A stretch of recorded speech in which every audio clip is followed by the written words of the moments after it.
Delight your guests with this delicious dish that's perfect for fall: pecan and mascarpone ravioli with brown butter sage sauce. The crisp and buttery New Mexico pecans, the creamy mascarpone, and the rich brown butter sage sauce create a dish that's both indulgent and comforting. These ravioli are filled with ingredients native to the Americas. Squash, of course, are native to the Americas, but a lesser-known fact is that pecans can be traced back to the 16th century.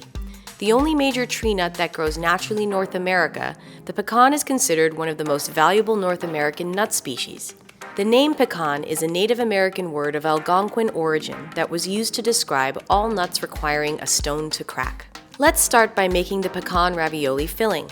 I'm using toasted New Mexico pecans to add the perfect buttery and nutty flavor to the ravioli. Place the pecans into a food processor, add the honey and roasted butternut squash to the food processor, add the breadcrumbs, and process until nice and smooth.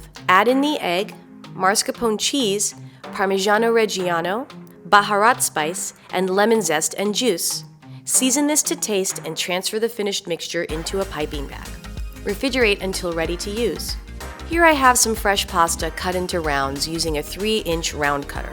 Brush the edge of the dough with an egg wash. Pipe the filling into each circle, about 2 teaspoons of filling per circle, and fold the dough over to form a half moon. Place these onto a semolina dusted sheet pan so that they don't stick. Now let's make the brown butter sauce. Place the butter in a pan and cook until light brown in color. This brings out its sweet, nutty flavor. To the pan, add sage and more pecans for a nice crunch. Allow them to fry for about 1 to 2 minutes. Once the sage and pecans are toasted, add the ravioli to the pan. I've boiled the ravioli for 45 minutes, so this step is just to heat them through and coat them with the sauce. Serve garnished with pecorino romano. These ravioli are the taste of fall, all in one creamy, sweet, and savory bite. Pecan and mascarpone ravioli with brown butter sage sauce. Enjoy!